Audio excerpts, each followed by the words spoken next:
Welcome back to the Marvel Movie Minute, a daily podcast in which we explore the films of the Marvel Cinematic Universe 1 minute at a time. In this, our fourth season, we're looking at Kenneth Branagh's 2011 film, Thor. I'm Matthew Fox from theethicalpanda.com. And I'm Andy Nelson from the Next Reel Film Podcast.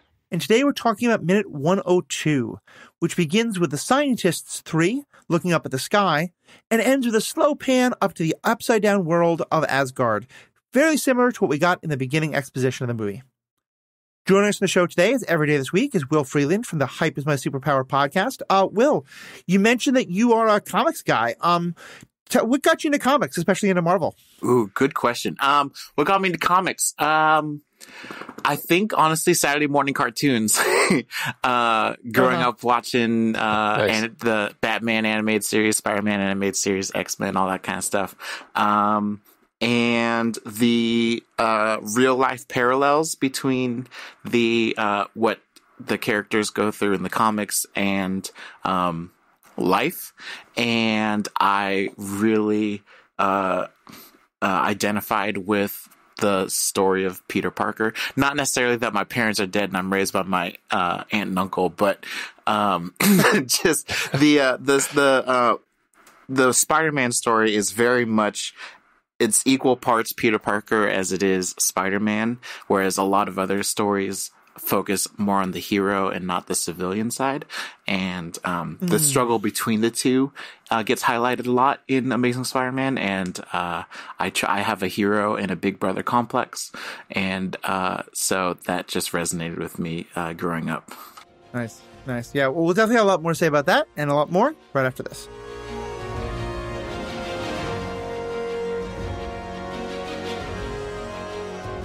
You want to get in on the conversation with other Marvel fans over in Facebook? Well, join our Facebook group, the Marvel Movie Minute Podcast Executive Lounge.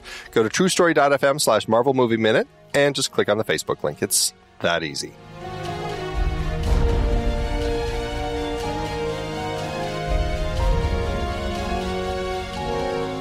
Okay, so I made a brief reference to it yesterday, but we didn't talk about the fact that yesterday's minute ended with a silhouette of a man, complete mystery who it could be. The fact that he's got a haircut and a silhouette fairly similar to scientist Erik, completely coincidental. But today we do find out it is Erik, and it's basically we're going back to Erik, Jane, and Darcy. You know, we saw them when Thor flew away, watching the sky, watching something happening in the sky with the Bifrost, and now they're just looking kind of sad and contemplative, and Jane is saying, "It's gone. They're gone."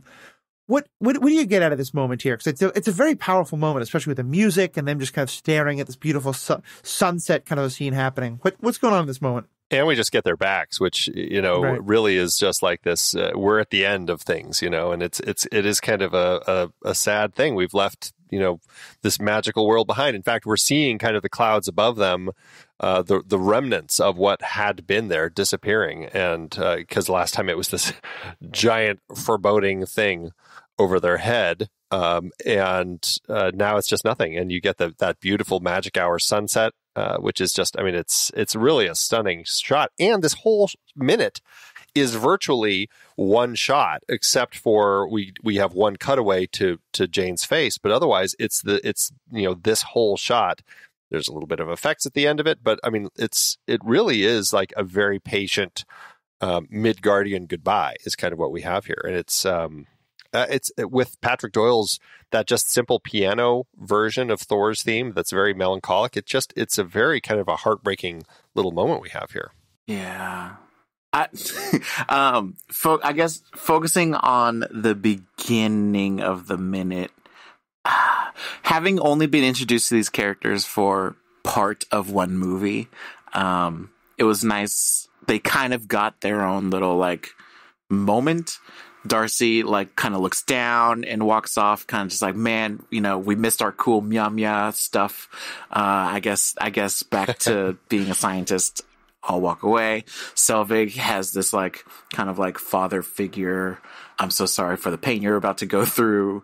Look to Jane, and then he walks off, and then we have Jane just as distraught as someone as elegant as Natalie Portman can look. And and then she starts to walk off. It's a smooth, quiet minute. Yeah. But one of the things I love most, just kind of going through it bit by bit, Darcy is always the one with a snappy comeback. Darcy is that person who just always has. She'll sometimes say something like kind of sweet or empathetic, but mostly she's I'm going to tell a joke to try and break the tension. And to me, especially, she kind of fidgets before she walks away and then walks away. I thought that was just such a good way of conveying just how sad a moment this is for them, but especially for Jane. This is her realizing, I don't have something I can say at this point, and it just makes her so uncomfortable as she walks away. And it's funny how you can get just like 3 seconds of a character from the back conveying that, but I totally think that's conveyed. It's interesting. I'm glad that you said that, because that's with her fidgeting the way she does, kind of with her hat and her hair and her stuff. It did make me feel like there's something, like she's uncomfortable about something. And I didn't quite put my finger on it the way that you just did, but I think that's exactly it. It's like she's the one who always has something to say, and here she just doesn't. And so she's just fidgeting because she doesn't know what else to do. And it's a great little moment that we see with her that I think fits really well in her character and before she walks away. And I love that bit with her. Absolutely. And then I think, Erik, as you said, Will, it's a kind of fatherly concern. Like, he looks at her for a second and then just kind of walks away. And I think it's a kind of nice, like, whereas Jane always has the snappy thing, Erik almost always has either the word of caution or the word of empathy. And I think he also is realizing, like, there's just nothing he can say right now, and kind of giving Jane that space to have her own moment is what's going to make the most sense. And they keep this so simple. And that's something that I really love about this. I can't remember, one of our guests had talked about in the comics how at some point the Bifrost had been destroyed, and it was like across all the realms, it was like this kind of raining rainbow sort of stuff that was kind of, across all the realms. They could see that. And even in the script, they wrote the Bifrost energy explodes in the sky like fireworks firing in all directions. We don't get any of that. And I think it's so much simpler and cleaner the way it is. Just like the clouds dissipate and that's it. It's so much simpler, and it doesn't need to have that complexity. And I get it, on the comic page, it makes for something a little more interesting to look at. But here it's like this, you get it. You get that this bridge has been severed, and there's this kind of emptiness that is left. And I think that's, especially in context of Jane and her relationship with Thor, I think that's what's so important here, is that it's empty now. I guess it's worth kind of talking out that, from the Scientist 3. I love the title Scientist 3, by the way. But from the Scientist 3's perspective, like, you just met now, 4 other Asgardians. They all go off on this magical Bifrost thing. But that entire time, the Bifrost has been open, and Thor is like, I will be right back, I will come find you, blah, blah, blah. And your only connection now to these Asgard aliens is this tornado rainbow thing coming down onto the ground. And then when that goes, and that storm goes away, you have no idea why this is happening, what happened. I can't even imagine, like, sitting at a train station and a train never comes back.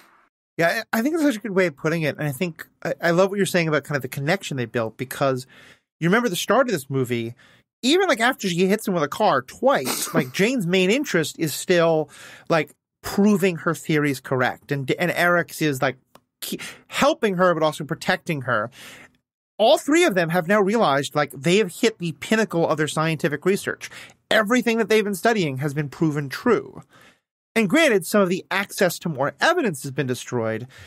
But to me, I feel like what this really gets at, from Jane especially, but also for all 3 of them, is it has become personal for that. Yeah, and now, like, they have everything they thought they wanted scientifically, but they formed this real connection with this man, 3 different kind of connections, and it's just heartbreaking to lose that. It does speak to, how do they know that this isn't just the Bifrost closing, as opposed to the Bifrost being destroyed and completely inaccessible now? Because that definitely kind of comes up in the next film as like, why did you take so long to come back sort of stuff.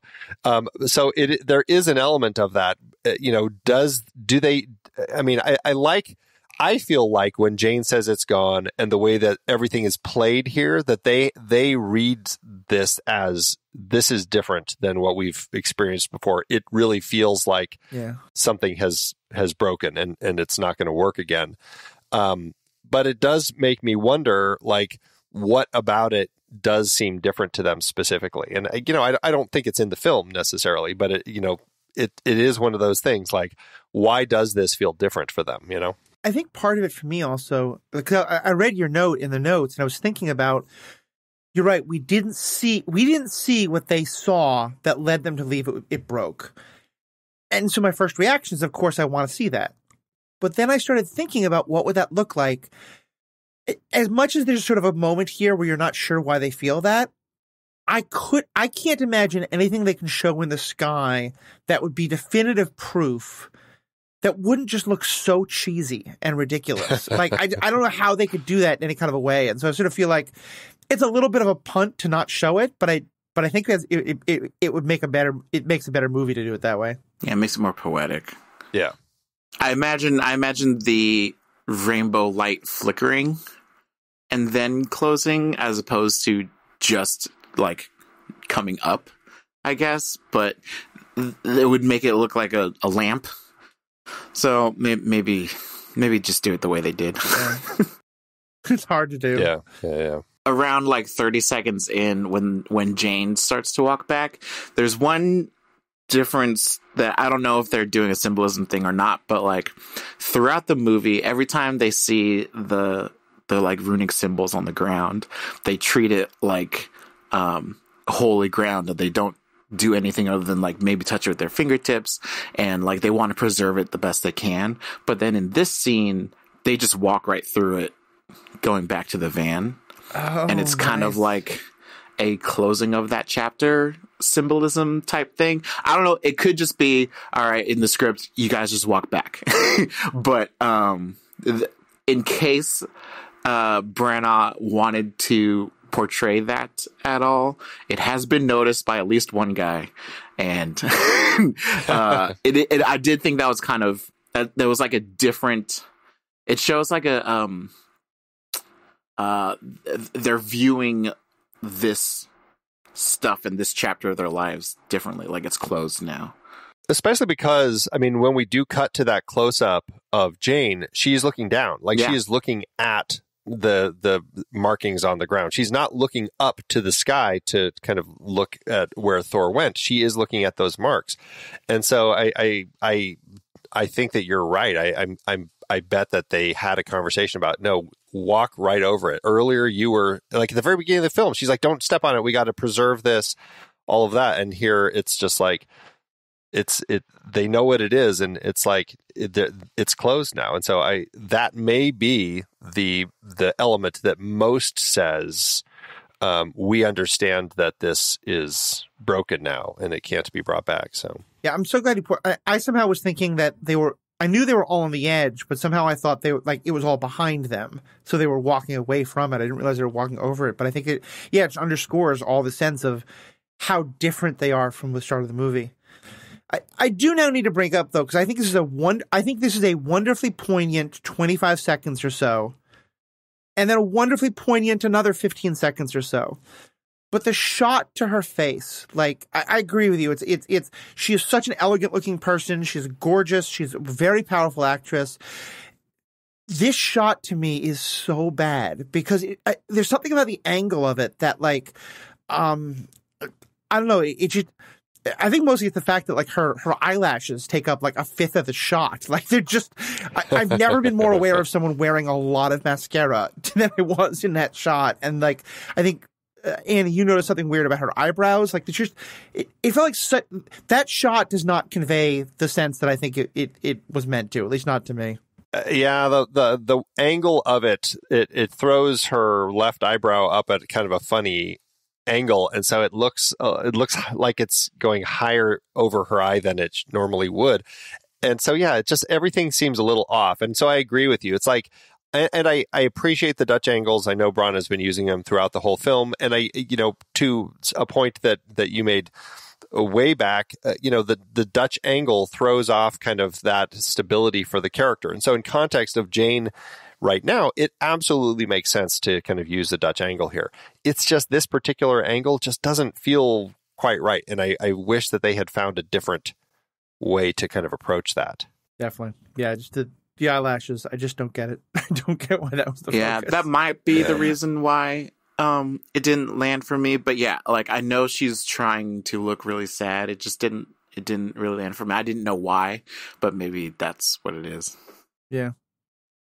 Okay, so then she does start walking away too, and I will say, I had in my notes, where in the world are they going? Like it was that kind of sort of the Guardians of the Galaxy moment of, okay, we're all standing up, we're all idiots standing up in a circle now, and I sort of I didn't see the Pinzgauer in the corner, and so I thought I was going to have a moment of like, okay, they're all just walking, but why? Where are they going? But then, Andy, you helped me see that at the bottom left of the screen, we do see the actual Pinzgauer. So I guess this is their just, we're done. We're heading back, and it's time to go home. Heading back, I guess, to have a conversation with Agent Coulson, who presumably didn't bother following and just is sitting back at Smith Motors waiting for them to come back, strangely. Yeah. But yeah, I just have to point out while we're looking at this shot, the magic hour lighting of this shot absolutely makes me think of the Eternals. Like this, like the movie poster and everything, like this is like, I expect those 10 characters to all of a sudden follow behind Jane as they're walking. Because it looks like the exact same setup and lighting. Yeah,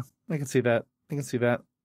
So we get to then the kind of the minute ends with a very similar parallel to what we did at the beginning, with a kind of shot up towards Asgard. And I will say I appreciated something, because we were joking about, like, it looks like you can just jump really high.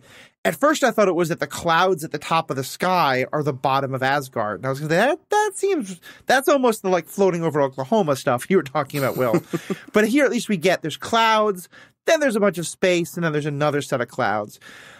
What's the significance, though, you think, of repeating that shot from the beginning of the movie, of, like, again, that sort of pan all the way up from Midgard to Asgard? I mean, I feel like that kind of they're just conveying that, like, Asgard is never too far off, kind of a, like, they're not so different from us. They just have advanced science that we call magic. Like, I think they're trying, it kind of okay, it's an easy transition shot, that's used everywhere.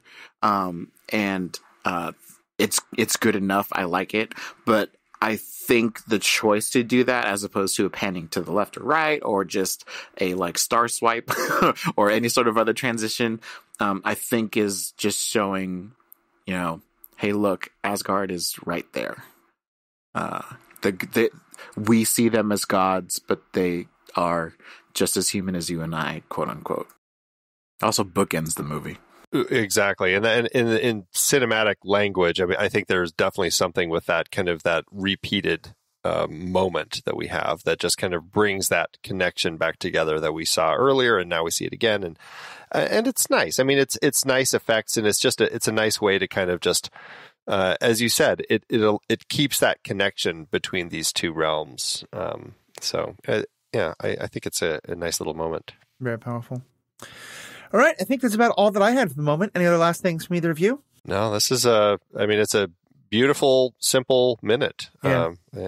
I think it's very powerful. I think with to me the glaring exception of that shot, I can understand Will how it would take you out. But otherwise, yeah, it's and I mentioned it before, but I want to just again mention Patrick Doyle's music. I think is a very big part of what makes this so powerful. It's just kind of, it's definitely sort of sad, but it feels contemplative to me more than anything else. It feels like, these are people who've just experienced something completely outside of their ken, completely outside of their frame of reference, and they're having different experience. It's tragic to some of them, to Jane more than anyone, but they're all just sort of like, pondering at their heart, to make a biblical reference of like just trying to take this all in. Yeah. The only thing that stood out to me was the walking across the watermark afterwards. Mm-hmm. All right, Will. Well, we talked about the Discord. You mentioned your podcast a little bit yesterday, but tell us more about the podcast. Like, what's the kind of stuff you and Steve get into? Yeah, it is So it's called Hype Is My Superpower, and it is a weekly podcast where Steve and I talk about the books or comics that we read.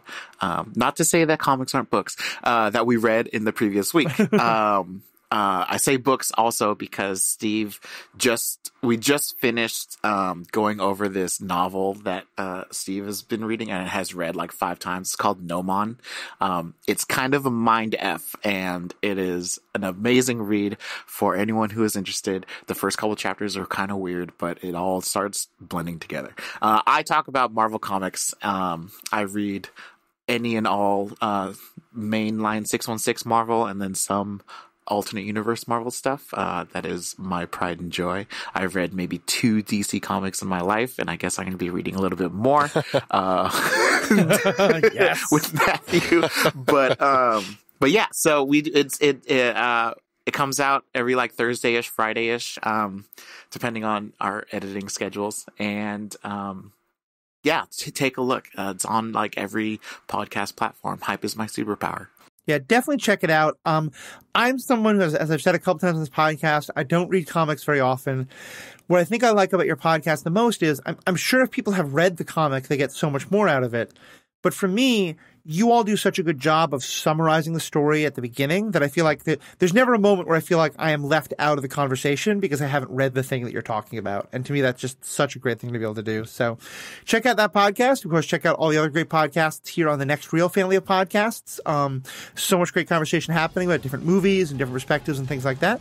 And most importantly, though, to our fans, you all makes this happen. So thank you so much and have a great day. Thank you. Until next time, true believers.